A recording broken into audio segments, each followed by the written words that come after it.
Olá pessoal, vamos ao nosso estudo bíblico. Nesta oportunidade vamos estudar a segunda carta a Timóteo, capítulo 2, do versículo 8 até o versículo 13. Esse pequeno trecho está inserido numa exortação maior que se iniciou no versículo 1.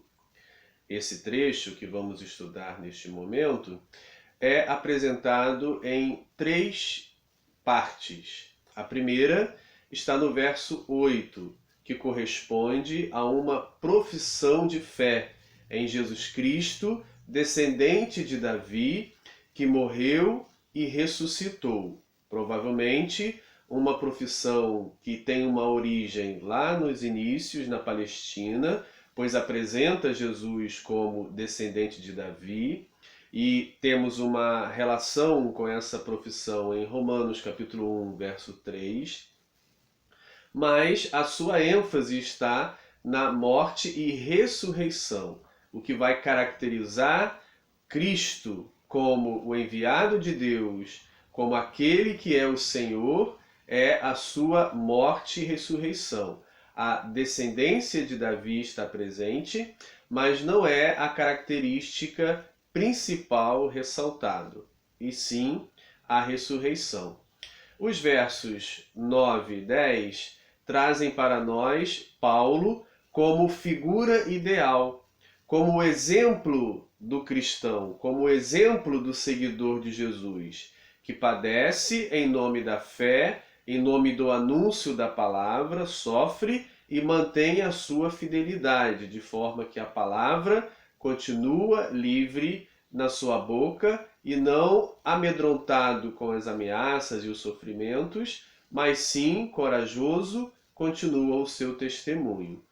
Os versos 11 ao 13 correspondem a um hino, provavelmente um hino batismal, cantado no ato do batismo, para lembrar o candidato a discípulo da sua fidelidade, da sua obrigação que assume no batismo, de ser fiel ao Senhor, de não negá-lo de forma nenhuma, em nenhuma hipótese, negar o Senhor, pois ele é fiel para cumprir a sua palavra, ele é fiel a ele mesmo.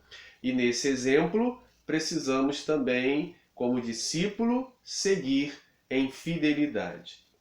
Assim, vamos analisar o primeiro versículo do nosso estudo de hoje, que é o verso 8, que traz essa profissão de fé que diz assim: Lembra-te de Jesus Cristo, ressuscitado dentre os mortos, descendente de Davi, segundo o meu evangelho. Como disse, é um eco de Romanos, capítulo 1, verso 3, em que Jesus é apresentado como descendente de Davi. No entanto, o primeiro momento, a primeira expressão é a enfática. E, como primeira expressão, diz: lembra-te de Jesus Cristo. De que forma Jesus precisa ser lembrado? Qual é a lembrança maior? Ressuscitado de entre os mortos. Então é assim que se estabelece a memória do cristianismo, a memória de Jesus, a tradição a respeito de Jesus, a ressurreição dos mortos é a principal fonte da crença em Jesus Cristo.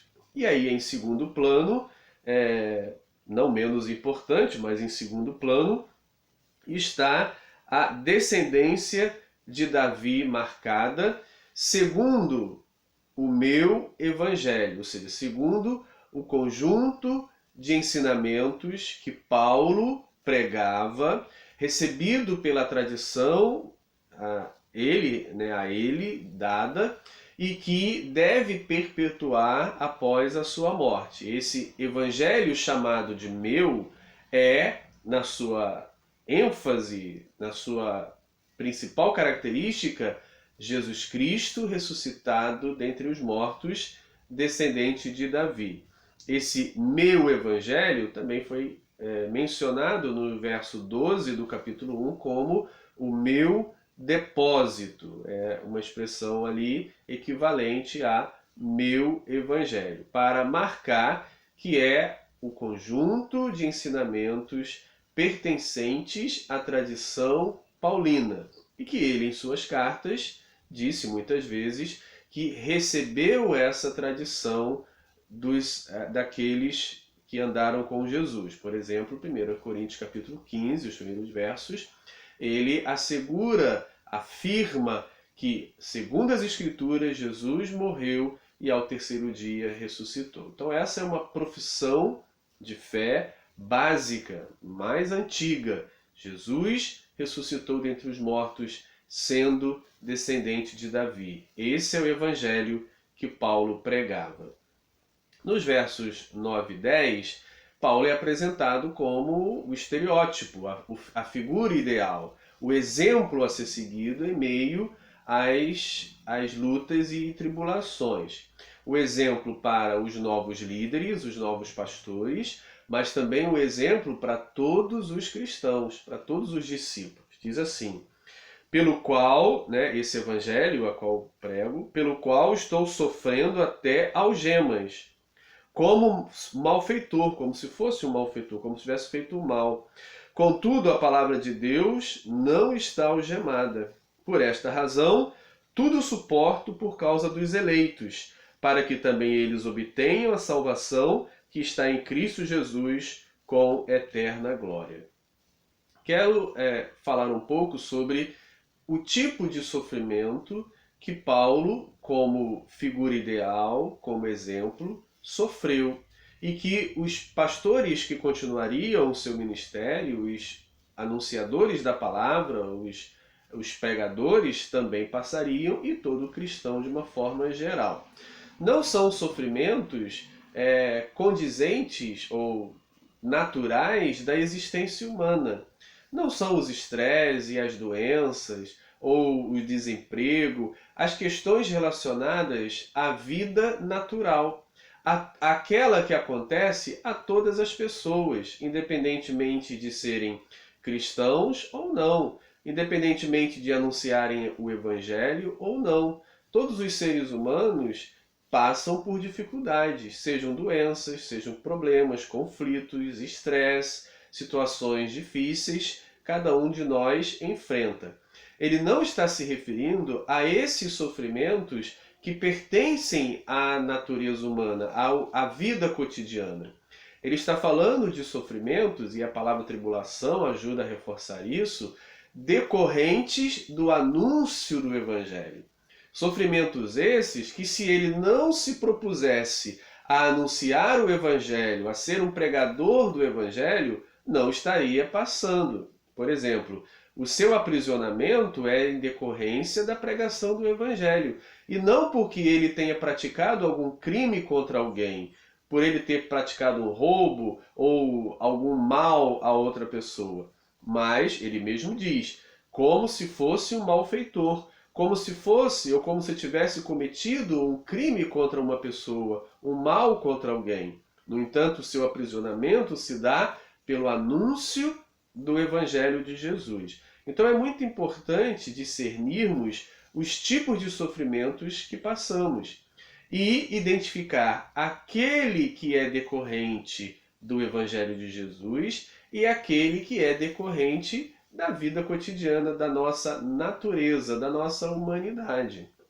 Muitas vezes observo pessoas passando por sofrimentos que são comuns a qualquer pessoa, como doenças, como privações, como situações de estresse, dificuldades que todos passam, e atribuem esses sofrimentos a Cristo, ao Evangelho, como se estivessem sofrendo em nome de Cristo, e não estão. Estão sofrendo como qualquer outra pessoa sofreria diante das limitações e fraquezas humanas. Ou seja, então é muito importante discernir que o sofrimento que Paulo se refere é aquele sofrimento decorrente do anúncio da palavra e não aqueles que são naturais a qualquer pessoa. Também quero destacar nesses dois versículos, que apresenta Paulo como figura ideal da vida cristã, a questão do seu sofrimento por causa dos eleitos.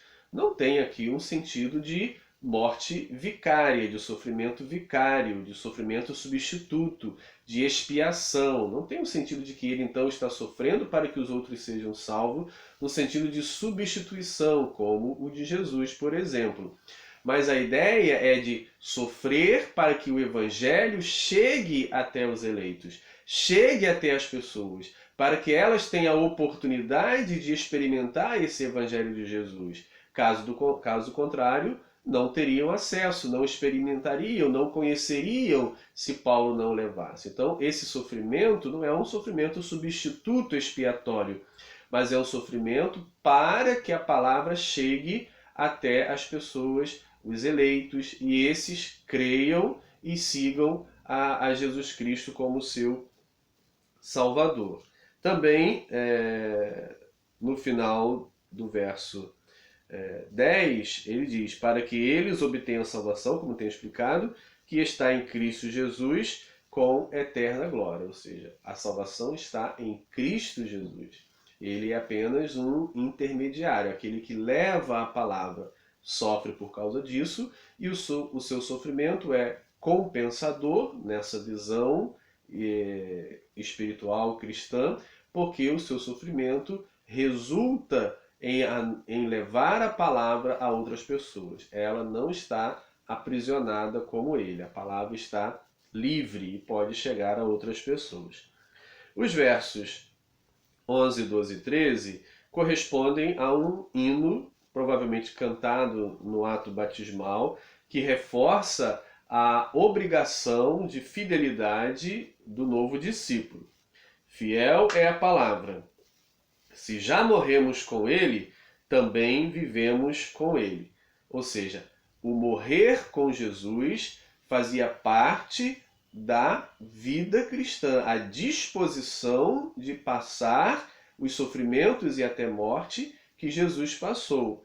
Essa palavra, né, esse ensinamento, está presente em outros textos, por exemplo, em Romanos capítulo 6, versos 5 e 8, e também Colossenses capítulo 2, verso 20 e capítulo 3, verso 1. Você pode conferir essas citações e observar que na carta aos Romanos, uma carta de Paulo, de próprio punho, está lá essa profissão, essa afirmação de morrer com Cristo e ressuscitar com Cristo, de que a vida cristã implica em participar dos sofrimentos de Cristo e, consequentemente, da ressurreição de Cristo. Ou seja, a ressurreição com Cristo está ligada ao padecimento com Cristo, o que também é repetido na carta aos Colossenses 2:20 e 3:1.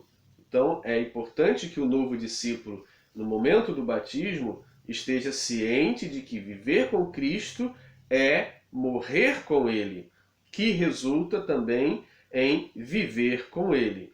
Verso 12. Se perseverarmos, ou seja, então, reforça a ideia de que a profissão de fé, a fé em Jesus, não é apenas no momento batismal, não é apenas no momento da profissão de fé inaugural, naquele momento em que poderíamos dizer aceitamos Jesus. Ela exige uma perseverança, uma continuidade. Essa profissão de fé, esse crer em padecer com Cristo para ressuscitar com Cristo, exige-se que se prolongue ao longo da vida.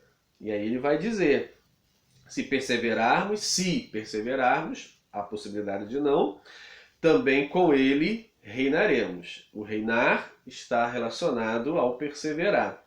Se o negarmos ou se o negamos, ele, por sua vez, nos negará. Essas palavras também encontramos no próprio Jesus, nos evangelhos. Aquele que me negar, eu também o negarei diante do Pai. No final do capítulo 8 de Marcos, por exemplo, a gente observa isso. Quem me negar, eu negarei. E quem não me negar, eu também não negarei. Então, palavras que remontam a Jesus Cristo.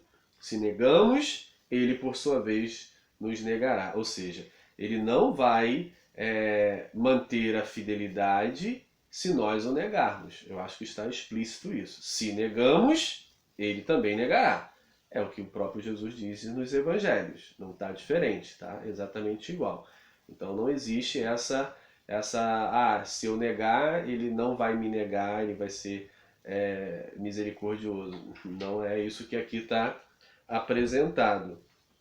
E aí ele continua: se somos infiéis, ele permanece fiel.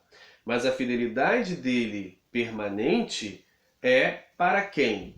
É o que o desenvolvimento do verso 13 vai dizer. Pois de maneira nenhuma pode negar-se a si mesmo. Ou seja, ele permanece fiel a ele mesmo. Não tem aqui nesse trecho, a ideia de que Deus é fiel a nós, como muitas vezes cantamos, né, ou muitas vezes acreditamos. Aqui, pelo menos aqui, não está assim. Aqui nesse trecho está: ele permanece fiel a ele mesmo. É o que está escrito, não podemos alterar o que está escrito. Ele permanece fiel a ele mesmo. Pois no verso anterior ele já disse: se negamos, ele também nos negará. Ou seja, então ele não vai ser fiel àquele que o negar. Eu acho que isso está claro no verso 12. E então o verso 13 não pode contradizer o verso 12. E o verso 13 claramente está dizendo: se somos infiéis, ele permanece fiel. Fiel a quem? A nós que o negamos? Não, segundo o verso 12.